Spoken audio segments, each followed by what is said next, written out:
Hello students, welcome to our channel. Students, आज हम class 6 NCERT की हिंदी की जो न्यू बुक आई है मल्हार, उसका हम चैप्टर 1 कर चुके हैं। चैप्टर 2 जो है करेंगे आज गोल। जो चैप्टर 1 था वो पोयम थी आपकी मातृभूमि। आज हम करेंगे चैप्टर 2 गोल। तो चलिए स्टार्ट करते हैं।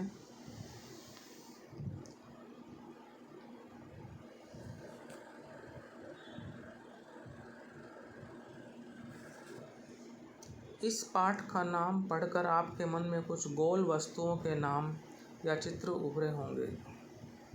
तो इस लेसन का जो नाम है वो गोल है, और इस पाठ का जो नाम पढ़कर जो है ना आपके मन में कुछ गोल वस्तुओं के नाम या चित्र उभरे होंगे। गोल गेंद, जैसे गेंद गोल होती है। गोल रोटी, रोटी गोल होती है। गोल चंद्रमा, चंद्रमा गोल होता है आदि। लेकिन यह पाठ एक विशेष प्रकार के गोल और उसे करने वाले के बारे में है। लेकिन यह जो पाठ है यह एक विशेष प्रकार के गोल और उसे करने वाले के बारे में है। आपको पता होगा कि जो हॉकी में और फुटबॉल में गोल करते हैं, जो टीम ज़्यादा गोल करती है वो जीतती है। तो यहाँ गोल उस सेंस में है, और कौन उस गोल को करता है। यह पाठ एक प्रसिद्ध खिलाड़ी के संस्मरण का एक अंश है। यह जो पाठ है गोल, ये एक बहुत ही प्रसिद्ध खिलाड़ी हैं, उनके संस्मरण का एक अंश है। आइए इसे पढ़ते हैं और जानते हैं कि कौन थे वे प्रसिद्ध खिलाड़ी।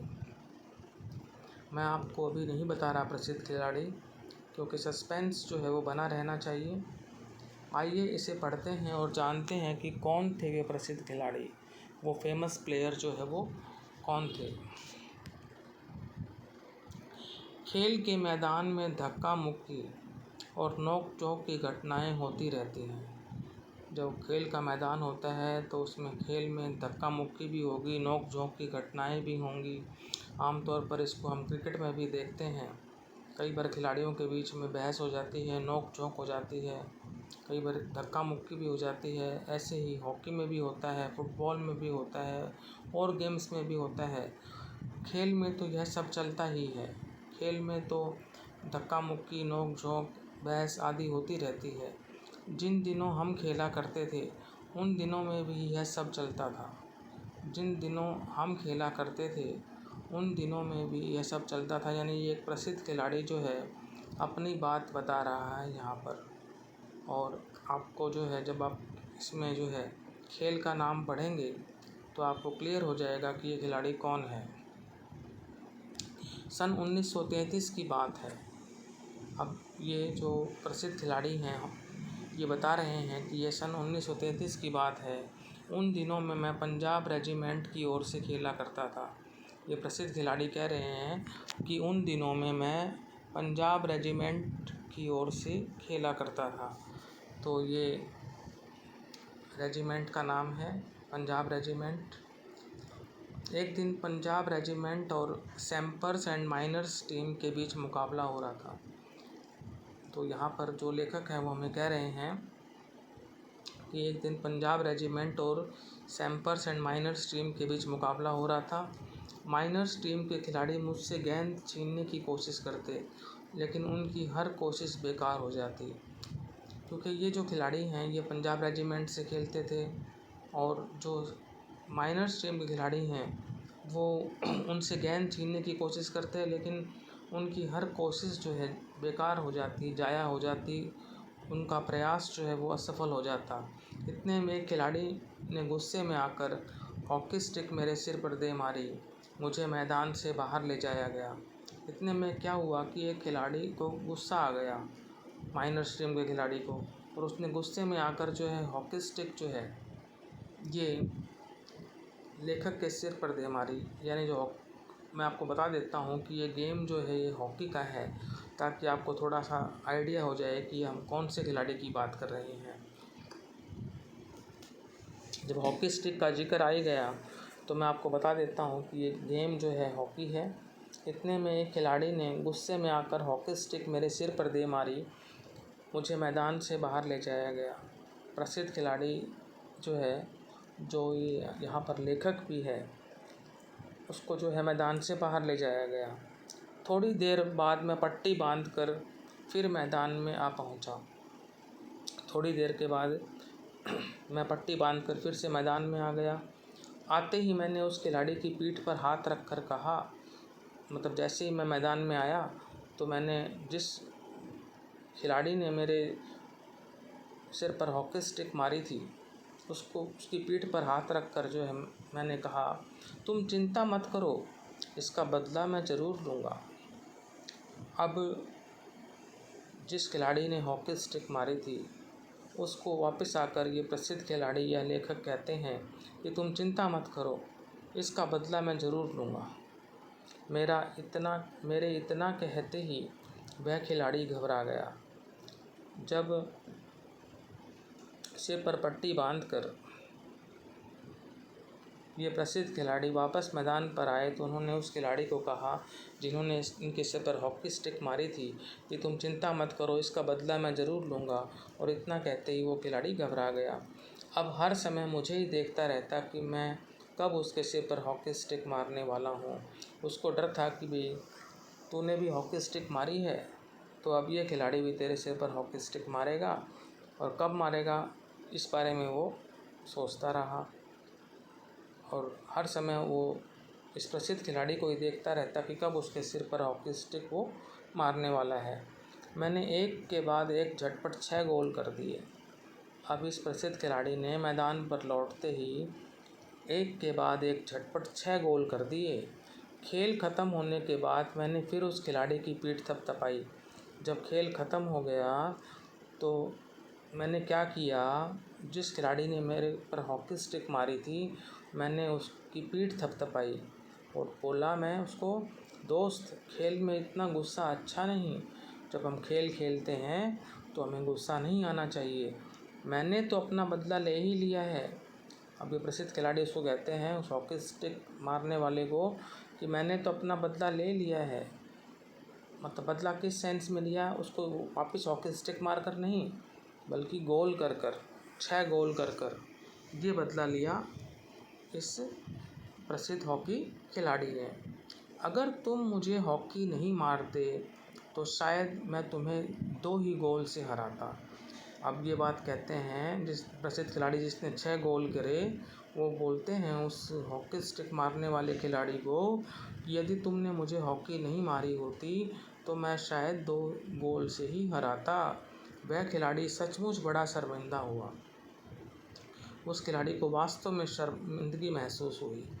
तो देखा आपने मेरा बदला लेने का ढंग। अब वो उस खिलाड़ी को कहता है कि देखा मेरा बदला लेने का तरीका, कि मैंने बदला कैसे लिया। बदला जो है इस प्रसिद्ध खिलाड़ी ने वापस हॉकी स्टिक मार कर नहीं लिया बल्कि 6 गोल दाग कर किया। सच मानो बुरा काम करने वाला आदमी हर समय इस बात से डरता रहता है कि उसके साथ भी बुराई की जाएगी। सच मानो, सही मानो, बुरा काम करने वाला आदमी जो आदमी बुरा काम करता है हर समय इस बात से डरता रहता है, उसको डर रहता है कि उसके साथ भी बुराई की जाएगी, कि जो अगर मान लो खुद गलत करेगा तो उसके साथ भी गलत ज़रूर होगा। आज मैं जहाँ भी जाता हूँ बच्चे व बूढ़े मुझे घेर लेते हैं और मुझसे मेरी सफलता का राज जानना चाहते हैं। ये प्रसिद्ध खिलाड़ी हॉकी के कहते हैं कि आज मैं जहाँ भी जाता हूँ बच्चे व बूढ़े मुझे घेर लेते हैं। यानी जो बच्चे और बूढ़े हैं वो इस प्रसिद्ध खिलाड़ी को घेर लेते हैं और मुझसे मेरी सफलता का राज जानना चाहते हैं और उससे पूछते हैं कि भाई आपकी सफलता का क्या राज है। मेरे पास सफलता का कोई गुरु मंत्र तो है नहीं, हर किसी से यही कहता कि लगन, साधना और खेल भावना ही सफलता के सबसे बड़े मंत्र हैं। अब ये प्रसिद्ध खिलाड़ी कहता है कि मेरे पास सफलता का कोई गुरु मंत्र तो है ही नहीं। मैं तो जब मेरे से कोई पूछता भाई आपकी सफलता का क्या राज है तो मैं हर एक को यही कहता कि लगन, साधना और खेल भावना ही सफलता के सबसे बड़े मंत्र हैं। यानी जो लगन से खेलता है, जो साधना रखता है और खेल भावना से खेल खेलता है, तो वास्तव में उसको सफलता ज़रूर मिलती है। और यही जो हैं तीनों चीज़ें, लगन, साधना और खेल भावना, सफलता के सबसे बड़े मंत्र हैं। अब ये प्रसिद्ध खिलाड़ी यानी लेखक कहते हैं कि मेरा जन्म सन 1904 में प्रयाग में एक साधारण परिवार में हुआ। लेखक का जन्म सन 1904 में प्रयाग में एक साधारण परिवार में हुआ। बाद में हम झांसी आकर बस गए। लेखक कहता है कि बाद में हम झांसी आकर बस गए। 16 साल की उम्र में मैं फर्स्ट ब्राह्मण रेजिमेंट में एक साधारण सिपाही के रूप में भर्ती हो गया। ये प्रसिद्ध खिलाड़ी कहते हैं कि 16 साल की उम्र में मैं फर्स्ट ब्राह्मण रेजिमेंट में एक साधारण सिपाही के रूप में भर्ती हो गया। यानी ये जो जब 16 साल के थे तो ये फर्स्ट ब्राह्मण रेजिमेंट में एक साधारण सिपाही के रूप में भर्ती हो गए थे। मेरी रेजिमेंट का हॉकी खेल में काफ़ी नाम था। जो इनकी रेजिमेंट थी फर्स्ट ब्राह्मण रेजिमेंट, इस रेजिमेंट का हॉकी खेल में काफ़ी नाम था, पर खेल में मेरी कोई दिलचस्पी नहीं थी। अब ये कहते हैं लेखक यानी प्रसिद्ध खिलाड़ी कि मेरी कोई दिलचस्पी नहीं थी, कोई रुचि नहीं थी हॉकी खेल में। उस समय हमारी रेजिमेंट के सूबेदार मेजर तिवारी थे। अब यहाँ पर ये प्रसिद्ध खिलाड़ी कहते हैं कि उस समय हमारी जो रेजिमेंट थी उसके सूबेदार का नाम था मेजर तिवारी। ये बार बार मुझे हॉकी खेलने के लिए कहते। सूबेदार मेजर तिवारी उनसे कहते कि हॉकी खेलो। हमारी छावनी में हॉकी खेलने का कोई निश्चित समय नहीं था। तो छावनी होती ही है सेना में तो वहाँ पर हॉकी खेलने का कोई भी निश्चित या निर्धारित समय नहीं था। सैनिक जब चाहे मैदान में पहुँच जाते और अभ्यास शुरू कर देते। सैनिकों का जब मन होता तो वो मैदान में चले जाते और वहाँ अभ्यास करने लग जाते। उस समय तक मैं एक नौसिखिया खिलाड़ी था। तो ये जो प्रसिद्ध खिलाड़ी कहते हैं कि जो बात बता रहा हूँ मैं उस समय की, जब मैंने 16 साल की उम्र में फर्स्ट ब्राह्मण रेजिमेंट में एक सिपाही के रूप में भर्ती हुआ था, तो उस समय मैं एक नौसिखिया खिलाड़ी था, यानी नया खिलाड़ी था। इतना मतलब परफेक्ट नहीं था। जैसे जैसे मेरे खेल में निखार आता गया, जैसे जैसे मेरा खेल बढ़िया होता गया, वैसे वैसे मुझे तरक्की भी मिलती गई, वैसे वैसे मुझे तरक्की भी मिलती गई। ये प्रसिद्ध खिलाड़ी कहते हैं। सन 1936 में बर्लिन ओलंपिक में मुझे कप्तान बनाया गया। 1936 में बर्लिन ओलंपिक खेल हुए थे और उसमें इस प्रसिद्ध खिलाड़ी को कप्तान बनाया गया। उस समय मैं सेना में लांस नायक था। तो अब बात कर रहे हैं 1936 की। तो उस समय जब बर्लिन ओलंपिक हुए थे तो उस समय प्रसिद्ध खिलाड़ी सेना में लांस नायक के पद पर था। लांस नायक जो है उस सेना में एक पद होता है। बर्लिन ओलंपिक में लोग मेरे हॉकी खेलने के ढंग से इतने प्रभावित हुए कि उन्होंने मुझे हॉकी का जादूगर कहना शुरू कर दिया। तो बर्लिन ओलंपिक में लोग जो हैं मेरे हॉकी खेलने के ढंग से इतने प्रभावित हुए कि उन्होंने मुझे हॉकी का जादूगर कहना शुरू कर दिया। तो जो बर्लिन ओलंपिक खेल हुए थे उसमें जो लोग हैं इस प्रसिद्ध खिलाड़ी के खेलने के ढंग से इतने प्रभावित हुए कि उन्होंने इस प्रसिद्ध खिलाड़ी को हॉकी का जादूगर कहना शुरू कर दिया। तो स्टूडेंट्स, अब ये वर्ड आ गया है यहाँ पर हॉकी का जादूगर। तो इससे आप समझ गए होंगे कि हॉकी का जादूगर किसे कहा जाता है।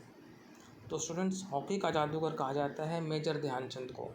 इसको कहा जाता है मेजर ध्यानचंद को। और ये जो लेसन हम पढ़ रहे हैं गोल, ये मेजर ध्यानचंद के द्वारा ही लिखा गया है और मेजर ध्यानचंद ही जो हैं वो इस गोल पाठ के जो हैं लेखक हैं और यही हॉकी के जादूगर हैं।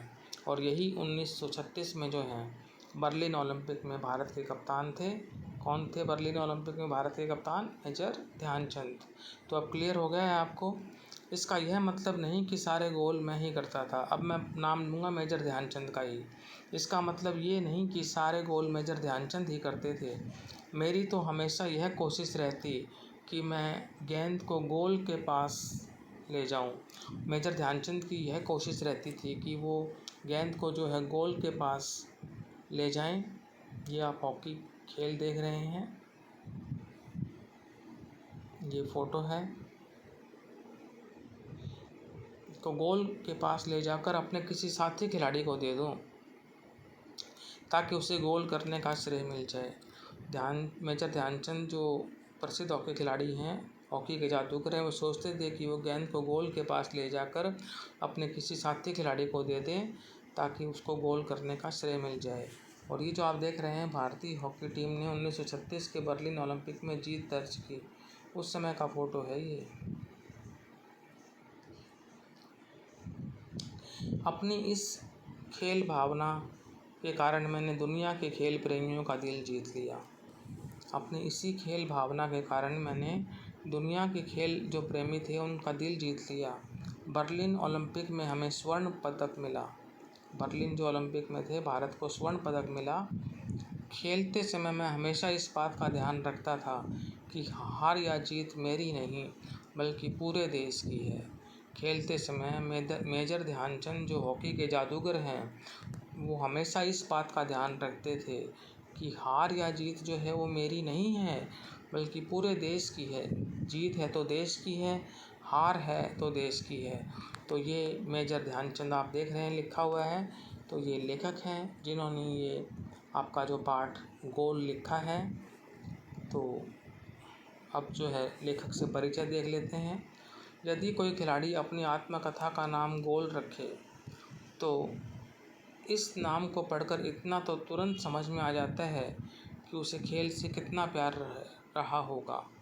यदि कोई खिलाड़ी अपनी आत्मकथा का नाम गोल रखता है तो इस नाम को पढ़कर इतना तो तुरंत समझ में आ जाता है कि उसे खेल से कितना प्यार रहा होगा। तो हॉकी के जादूगर मेजर ध्यानचंद, उन्होंने इस पाठ अपनी आत्मकथा कह लो, उसका नाम गोल रखा, तो ये निश्चित है कि उन्हें हॉकी खेल से बहुत ज़्यादा प्यार था। जी हाँ, वे अमर खिलाड़ी हैं, हॉकी के जादूगर कहे जाने वाले मेजर ध्यानचंद।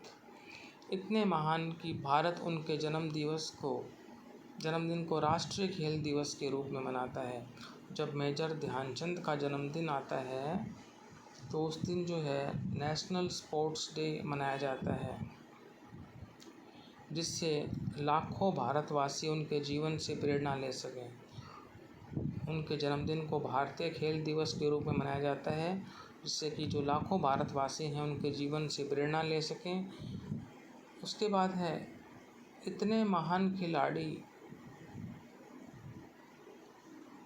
कि भारत का सर्वोच्च खेल पुरस्कार खेल रत्न उनके नाम पर दिया जाता है। तो मेजर ध्यानचंद इतने महान खिलाड़ी हैं कि भारत का जो सर्वोच्च खेल पुरस्कार है खेल रत्न, वो मेजर ध्यानचंद के नाम पर ही दिया जाता है। अब कुछ देख लेते हैं प्रश्न पाठ से मेरी समझ से। क्या नीचे दिए गए प्रश्नों का सटीक उत्तर कौन सा है, उसके सामने तारा बनाइए। तो आप तारा देख रहे हैं। पहला है दोस्त, खेल में इतना गुस्सा अच्छा नहीं, मैंने तो अपना बदला ले ही लिया है। अगर तुम मुझे हॉकी नहीं मारते तो शायद मैं तुम्हें 2 ही गोल से हराता। मेजर ध्यानचंद की इस बात से उनके बारे में क्या पता चलता है? वे अत्यंत क्रोधी थे। वे अच्छे ढंग से बदला लेते थे। उन्हें हॉकी से मारने पर वे अधिक गोल करते थे। वे जानते थे कि खेल को सही भावना से खेलना चाहिए। दोस्त, खेल में इतना गुस्सा अच्छा नहीं, मैंने तो अपना बदला ले ही लिया है। अगर तुम मुझे हॉकी नहीं मारते तो शायद मैं तुम्हें 2 गोल से हराता। मेजर ध्यानचंद की इस बात से उनके बारे में क्या पता चलता है कि वे जानते थे कि खेल को सही भावना से खेलना चाहिए। वे जानते थे कि खेल को सही भावना से खेलना चाहिए। ये इसका आंसर होना चाहिए।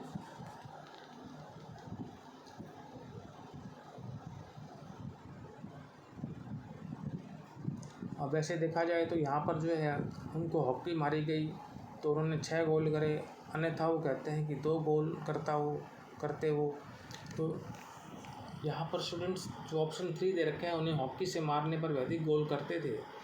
तो ये ज़रूरी नहीं कि भाई जो है हॉकी मारना अच्छी बात है। तो नेगेटिव सेंस चाहती है किसी खिलाड़ी को हॉकी मारना, तो हॉकी जो है वो खेल भावना से ही खेली जानी चाहिए। तो इसका आंसर मेरे हिसाब से तो यही होना चाहिए कि वे जानते थे कि खेल को सही भावना से खेलना चाहिए। लोगों ने मेजर ध्यानचंद को हॉकी का जादूगर कहना क्यों शुरू कर दिया? उनके हॉकी खेलने के विशेष कौशल के कारण, उनकी हॉकी स्टिक की अनोखी विशेषताओं के कारण, हॉकी के लिए उनके विशेष लगाव के कारण, उनकी खेल भावना के कारण। तो इसका आंसर होना चाहिए उनकी हॉकी खेलने के विशेष कौशल के कारण। जो फर्स्ट ऑप्शन है उनके हॉकी खेलने के विशेष कौशल के कारण। अब ख है अपने मित्रों के साथ चर्चा कीजिए कि आपने ये उत्तर ही क्यों चुने। अपने मित्रों के साथ चर्चा करें कि आपने यही उत्तर क्यों चुने। उसके बाद आगे जो है स्टूडेंट्स वो हम नेक्स्ट वीडियो में करेंगे। तो यदि आपको ये वीडियो अच्छा लगा है तो आप इस वीडियो को लाइक करें, शेयर करें, चैनल को सब्सक्राइब करें। Thank you.